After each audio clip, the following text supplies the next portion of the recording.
Hello everyone, it's your sister Roland, and all I need is a few minutes to talk about the, in a sense, sweetie situation, but mainly pretty privilege, both both sides of the argument.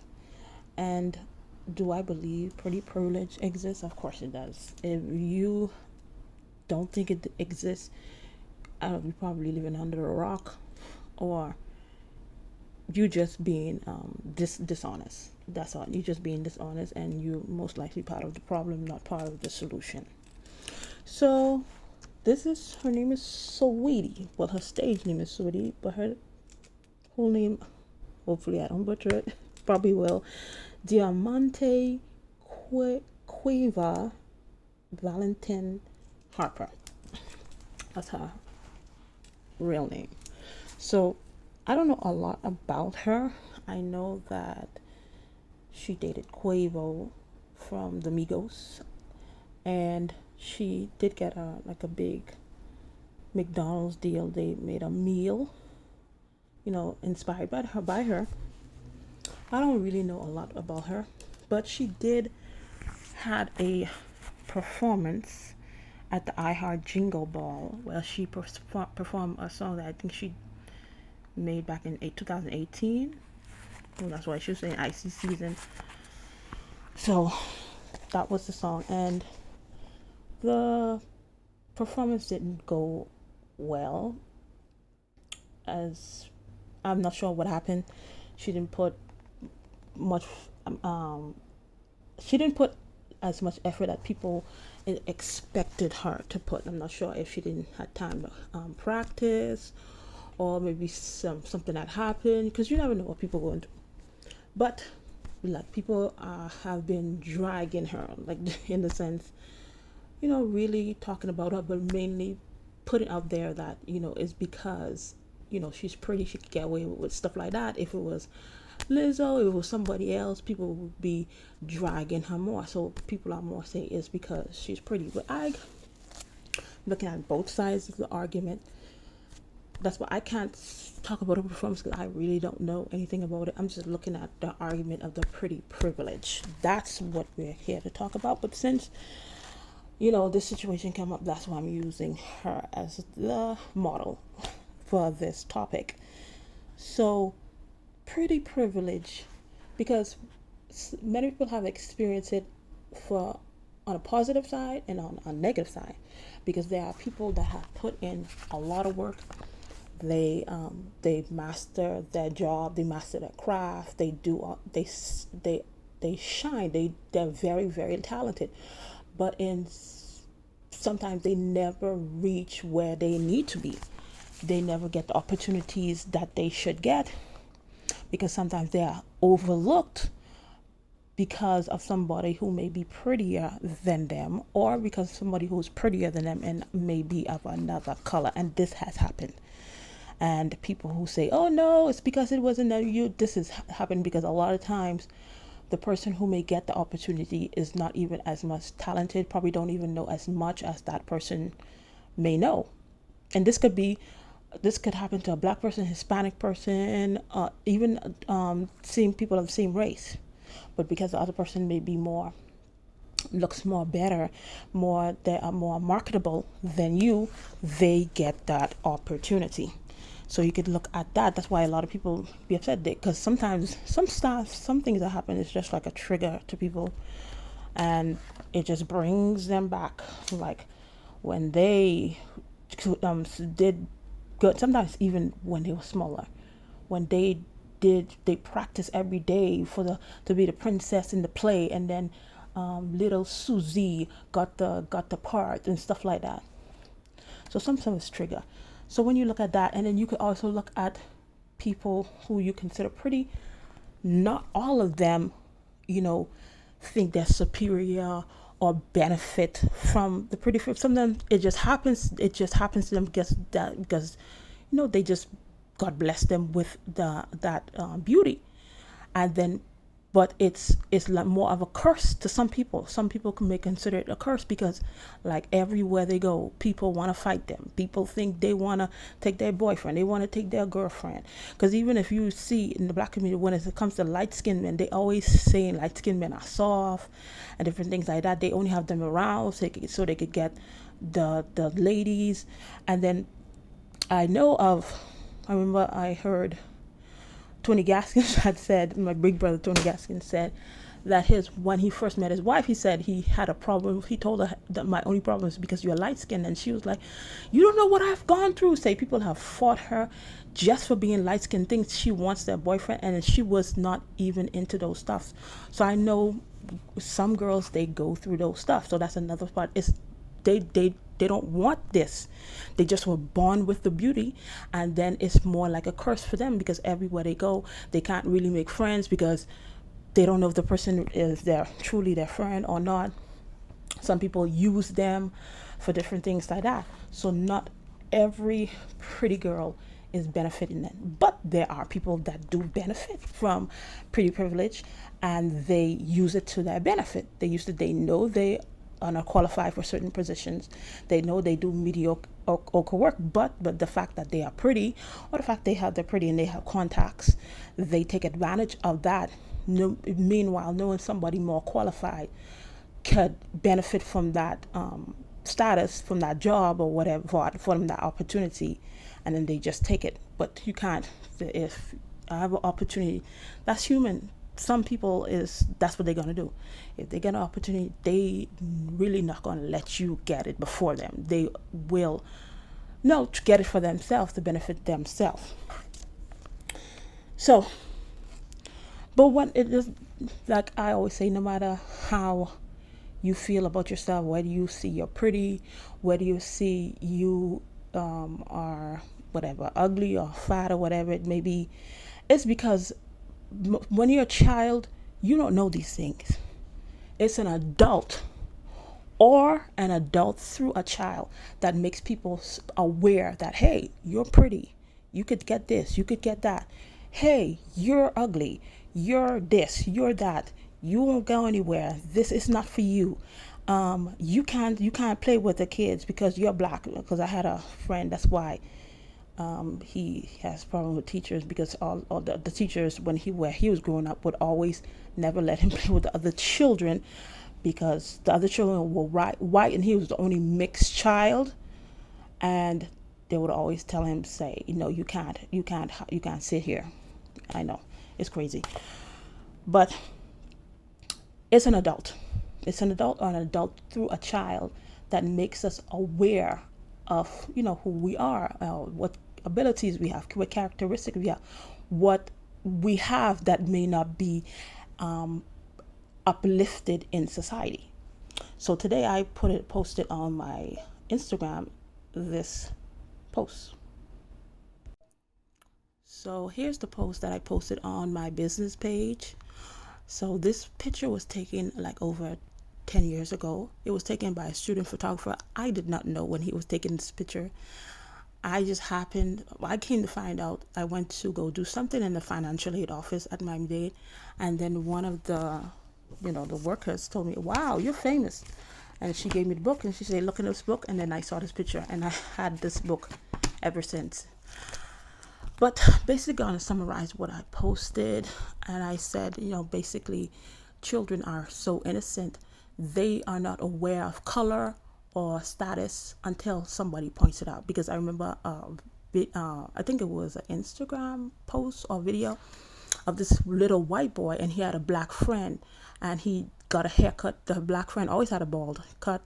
He never did. He said he was going to get a ball cut, and he's going to go to the teacher on Monday, and the teacher is not going to record. He's not going to tell the difference between him and his black little friend. The friend was black, he was white, but he didn't know that his friend was not the same color as him. He saw them as one. So kids usually don't see things like that. And then of course I say, when we feel certain ways about ourselves because of an adult or an adult through a child, and this could be a positive or a negative experience, because that's when you come to find out you're beautiful, you're ugly, you're fat, you're this, you're that. And if you're an adult and you are passing on these negativity, these hurt and this superiority and inferiority to the next generation, you check your heart and address the issues in your life. And if you are an adult and you're pushing the positivity to the next generation, then you keep going and you keep doing that. Even though maybe your positivity might not have the effect that you probably may want, but at least you planted that seed in that child's life.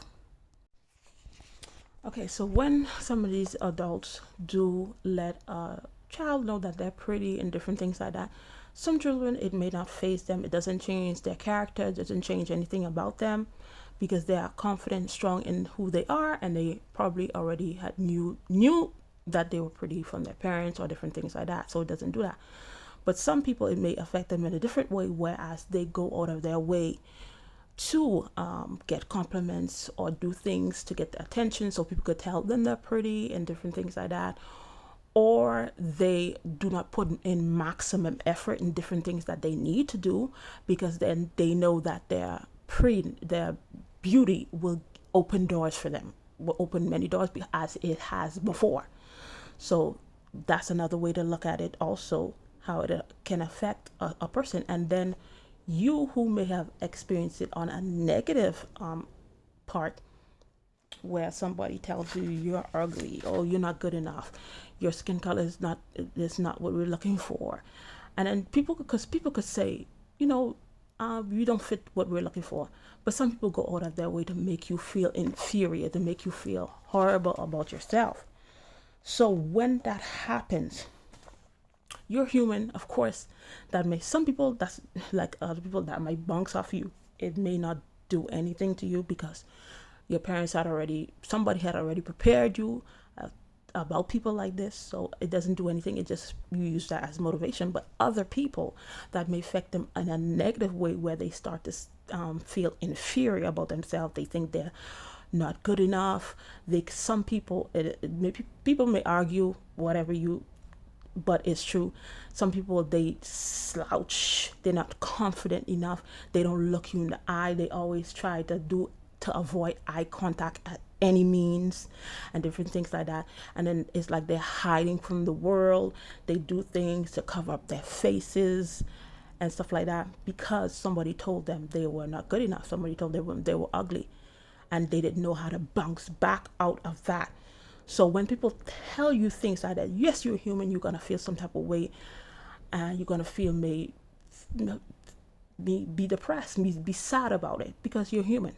But one thing I can say, do not stay in that sadness, do not stay in the depression, because then you absorb and you believe that to be true, where it may not be true, or it may be true, but then because it's certain stuff, you don't know how to do your hair, you may not know how, you haven't figured out your style yet, so that's why the person may perceive you as ugly, because beauty's in the eye of the beholder.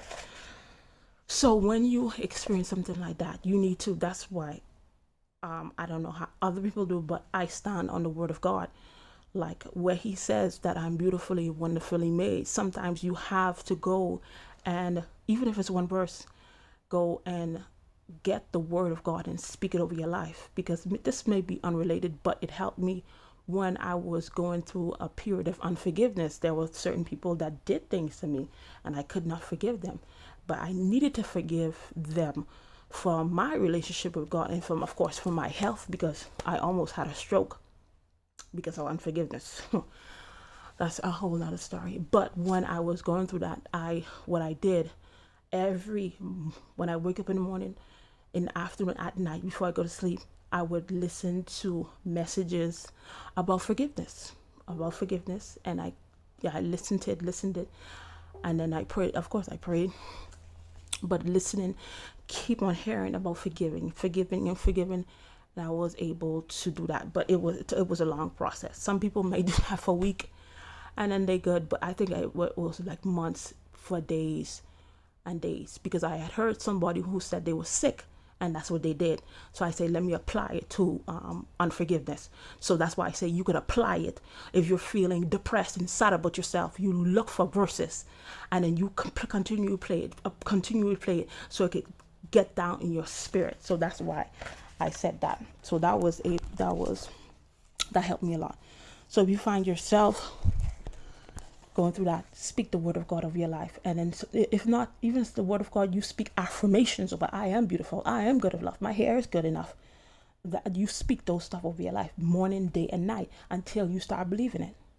At first you may not believe it. At first you may think whatever, but you keep on saying it over and over again. You will eventually believe it, because when the person first says whatever negative stuff that they said to you, the fact that it's having an effect on you is because you keep on playing in your mind. Here and there, you play it in your mind, and then that's why you believe that you're not good enough, you're ugly, you're fat, you're this, you're not talented. And even if they say something positive to you, is because you play it over and oh, I'm pretty, I'm beautiful, I could do whatever I want, I could do anything that I put my mind to. That's how we get those stuff into our minds, and that's how we get stuff out of our minds too. So, solutions. If you do, well, that's part of the solution also, getting new knowledge and speaking good things over your life. But if you do experience pretty privilege, and you have benefited from that, you have gotten opportunities for that, and you have seen somebody do this to another person, speak up. And then people, I know it says easy speak up, easier said than done. How are you going to do that? But if you're going to speak up, exercise wisdom. You already have the opportunity. You have bills to pay. You have children to take care of, family to take care of.